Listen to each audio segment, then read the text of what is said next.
Fariji, ninakuwa mratibu kitaifa wa vuguvugu la kiraia aiza Mouvement Citoyen MCLA RDC. Tuambie wewe kama mratibu wa shirika hilo nchini Kongo ya Kidemokrasia, hali kwa sasa kiuchumi, kijamii, kiusalama ndani ya mji wa Uvira unasema nini? Ndio, ndaanza kwanza na hali ya kijamii.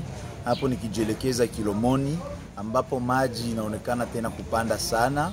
Leo raia inaendelea kuishi ndani ya maji, na haiko sema leo njoo inapanda, inakuwa miaka mingi hiyo maji inapanda, lakini serikali yetu inabakia kimya.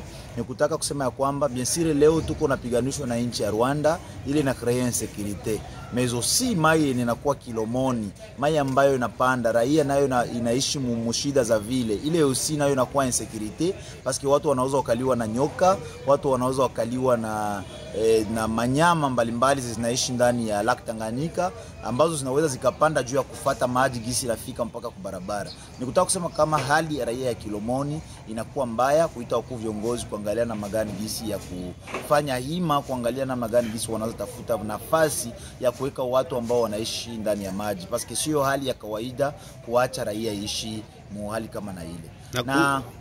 Na kuhusu usalama, ilikuwa jana usiku a partir ya 19h30 ndio tulisikia milio ya masasi. Sisi kama watetezi wa raia tukasema kwamba tuite wakuu viongozi kungambo zote ya kijeshi na ya kizalendo tuelewe kama ni nini. Ila tulifanyikiwa kupata kwenye simu kiongozi umoja wa kizalendo ambaye akatuambia kwamba ilikuwa ni masasi. Kulikuwa kijana ambaye alikuwa anaiba matelefoni muavenia Faliala, hapo ni maeneo ya Kasenga Musheru, alikuwa kiiba matelefoni, na ndio wapo wazalendo waka intervenir mpaka gisi wali arete ile wizi ambayo ilitaka kuendeshwa pale. Lakini ene tulikondane ni kuona gisi masasa inalia muavenia Falial, me unasikia Kilomoni masasa inalia, Kala Rugenge banapiga masase ile. Tuliona kama sio mzuri, kwa sababu raia iliogopa sana kuona gisi wanakupanike iliingia sana. Ni kuomba kwa wakuu viongozi kungambo zote mbili, wazalendo na kungambo ya FRDC, kuangalia namna gani gisi ya kuonesha maskari, ya kuonesha vijana wetu wakati ya kuintervenir na namna gani ya kuintervenir. Kwa mwisho, kuhusu tena hali ya kijamii, tutazungumza kuhusu condition de vie za leo za wabibi ya wapolisie na pia wapolisie wenyewe. Utaenda kuelewa kwamba leo wanakuwa na miezi mingi sana bila kupokea, ile inafanya hali ikuwe mbaya ya watoto yao, ya wabibi zao. Na ndio kwa maana tuliona ya kwamba tushindikize wa polisie kwa kuita serikali yetu kuangalia namna gani gisi ya kutoa pesa ya mapolisie ili familia zao, watoto wao waache kulomba. Kuna wao ambao walitoka Bukavu, kuna ambao walitoka Goma wako hapa, kutokana gisi wazazi wao baba zao wapata pesa, inafanya ile hali kwao ikuwe mbaya. Ndio kwa maana tunasema ya kwamba kuangalia namna gani gisi.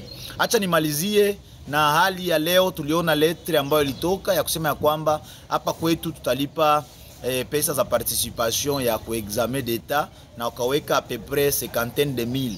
Tuliona kwamba kutokana na hali ya usalama mdogo ambayo Uvira iko napitia za Sud Kivu, haingekuwa heri kutulipisha pesa kama na hizo. Kwanza kwa moyo mwema wangisema pana Uvira aiza Sud Kivu nzima inakuwa nafasi kwenye adui iko napiganisha watu, kuangalia namna gani kuondoa zile pesa za participation kwa examen d'etat kwa faveur ya raia ya Uvira na kwa wanafunzi wetu. Ndio kwa maana kusema kwamba tunaita serikali kukuwa na huruma, kuangalia namna gani gisi ya kuondoa hizo pesa ambazo zinalipishwa na serikali juu ya participation kwa examen d'etat. Accent.